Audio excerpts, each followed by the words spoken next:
Surprise interculturelle.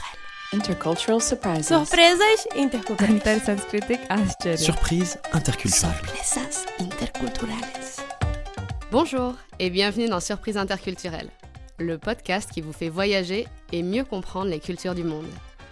Je suis Charlotte Courtois, conférencière en diversité culturelle et fondatrice de l'ONG Constellatio. Je vous propose de vous raconter des histoires et anecdotes de voyage où j'ai été surprise par des réactions ou des coutumes d'ici et d'ailleurs. Le but ?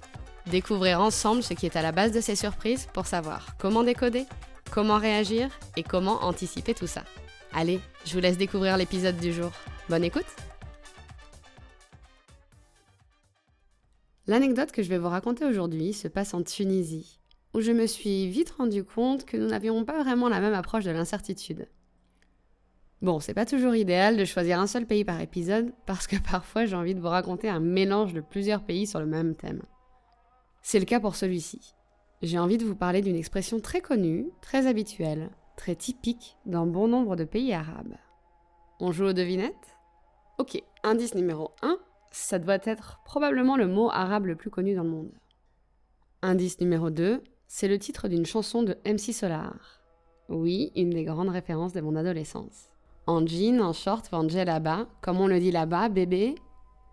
Indice numéro 3, il a tendance à hérisser le poil de bon nombre de managers d'entreprises qui travaillent avec le monde arabe et qui viennent d'ailleurs. Indice numéro 4, si avec ça vous ne trouvez pas « je peux plus rien faire pour vous », il signifie littéralement « si Dieu le veut » en arabe. C'est bon ? Vous l'avez ? Et oui, aujourd'hui je vous parle de « Inch'Allah ». Son utilisation varie un peu selon les pays. Vous le savez, j'ai passé beaucoup de temps en Tunisie, pays de mon cœur. Ça m'a permis d'affiner un peu ma compréhension de cette expression. Attention, ne prenez pas mes mots comme une vérité vraie universelle. Moi, je ne suis là que pour vous partager ma propre compréhension des choses et vous inviter à creuser ces questions, comme d'habitude sur ce podcast. En Tunisie, tel que je le comprends, il y a 2 niveaux d'utilisation de Inch'Allah. Il y a le Inch'Allah précédé d'un oui ou d'un non, et le Inch'Allah tout seul. C'est pas pareil. Je vous donne un exemple. Tu viens au barbecue dimanche midi chez moi ? En règle générale, quand la personne en face de moi me dit « Oui, Inch'Allah », ça veut dire qu'elle a bien l'intention de venir, mais que bon, on ne sait jamais ce qui peut arriver d'indépendant de sa volonté. Mais, quand on me dit juste « Inch'Allah », je comprends « Ouais, on verra ». Autrement dit, compte pas trop dessus. Alors les copains tunisiens qui m'écoutaient, j'espère que je ne me ferai pas taper sur les doigts, c'est bien ça ? Je suis curieuse d'en savoir plus sur l'utilisation de ce mot dans d'autres pays et les subtilités qui vont avec. Je vous ai dit que cet épisode collait pour plusieurs pays. Je vais vous dire pourquoi.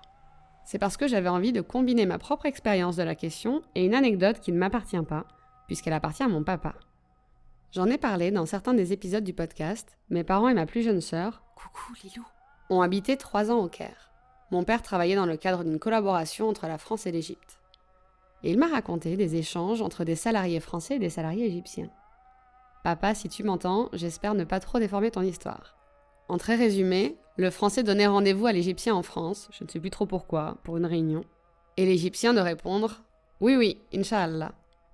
Et le français en face lui dit « Ah non, pas Inch'Allah, c'est sûr ». Et l'égyptien qui lui répond « Oui, Inch'Allah ». Alors moi, ça me fait beaucoup rire, forcément, parce que c'est assez classique comme situation. Mais pourquoi je vous raconte ça ? Parce que dans ce cas, le français comprenait Inch'Allah comme signifiant « peut-être ». Sauf que ce n'était pas ce que voulait dire l'égyptien. Lui, il voulait dire qu'il comptait bien être là, mais il y a un certain nombre d'éléments extérieurs qui n'étaient pas sous son contrôle.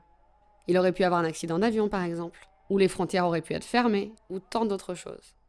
Ce dont on ne se rend pas toujours compte en tant que Français, c'est que notre culture tend vers le contrôle, qu'on n'aime pas l'incertitude. À tel point qu'on met un peu inconsciemment des œillères. J'ai tout sous contrôle, se dit le cerveau français. C'est rassurant. Alors que le cerveau égyptien, ou le cerveau tunisien, il va se dire « j'ai une partie sous contrôle, et le reste dépend de quelque chose de plus haut, ou en tout cas quelque chose que je ne maîtrise pas. » Encore une fois, certains diront que c'est bien, d'autres que c'est pas bien, qu'ils croient en une force supérieure ou au contraire que c'est idiot. Et finalement, peu importe au fond si vous préférez l'un ou l'autre. Ça ne changera pas grand-chose à la situation en fait. Comme ce fameux « ah non, pas Inch'Allah ». Ce qui est important, c'est que vous sachiez que ces différences existent et ce qu'elles signifient, pour mieux comprendre les échanges que vous avez avec les gens, au travail comme ailleurs. Alors c'est vrai, c'est pas toujours facile. Et parfois, comme je vous le disais au début de l'épisode quand je parlais de la Tunisie, ça relève vraiment de la subtilité. Le mieux, honnêtement, c'est de demander à d'autres personnes comment elles comprennent la situation que vous avez vécue. Ça peut être d'une grande aide. Et puis bon, ça peut être ludique aussi. L'interculturel, c'est ça après tout. Des découvertes sans fin. Amusez-vous. Je plaisante. À bientôt, Larmina. Inch'Allah. Allez, c'est fini pour aujourd'hui. Je vous donne rendez-vous dans 2 semaines pour vous raconter une anecdote qui m'est arrivée en Italie. On va parler cuisine encore. Préparez-vous à avoir faim. À très vite. Merci d'avoir écouté cet épisode jusqu'au bout. Si vous avez aimé, abonnez-vous et laissez-moi 5 étoiles et un commentaire sur votre plateforme d'écoute préférée. Et partagez le podcast avec les voyageurs, les expatriés ou les curieux autour de vous. À dans 2 semaines pour un nouvel épisode de Surprise interculturelle.